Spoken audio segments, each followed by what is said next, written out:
In this video, we're going to learn how to embed a YouTube video into a Moodle page. This is a handy-dandy little skill because it allows you to show kids videos that you find educational, and trust me, there's a ton of stuff on YouTube that's useful in the classroom, but it allows you to show it within the context of your Moodle. One of the things I've noticed, if you have the kids go directly to Moodle, they wind up wandering off into, YouTube. They wander off into YouTube and they wind up watching music videos and they completely forgot why you sent them there. So what we're going to do is we're going to embed it directly into our Moodle page so that kids will actually watch it there in Moodle.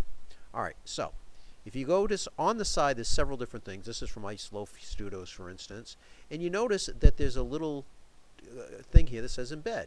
Well, if you click in there, everything gets highlighted. That's a left click. And then you give a right click, and you can drag down to copy. Now, this is a big, ugly piece of code. You don't really need to know anything to do with it. You just need to copy it, and then you're going to paste it. All right, so I'm going to go to my course. Okay, and what I'm going to do, I've already turned editing on.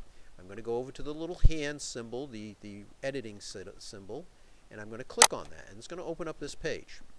Now, the first thing I want to do, I want to click in the page and I want to hit enter. And what I'm doing there is I'm actually putting in a space. That's going to give me something to copy and paste my stuff into between in a couple of seconds. Now, this screen that you actually see with all the pretty colors and the fonts, it pretty much kind of looks a little bit like Word. All right, that's a visual editing system. Okay. However, you can actually see the HTML that's behind this if you go over to the second button on the end. If you rest over it, it says toggle HTML source. Now when we do that, you can actually see that there's a couple of HTML spots here.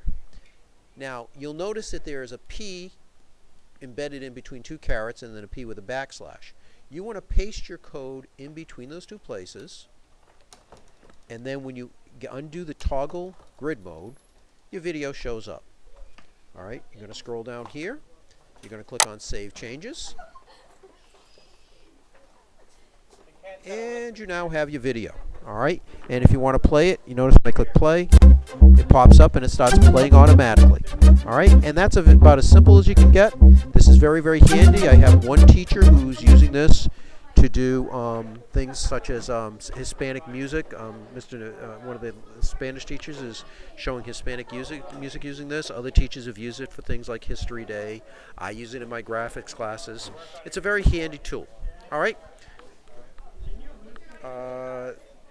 You can also link directly to YouTube videos. I will show that in another tutorial.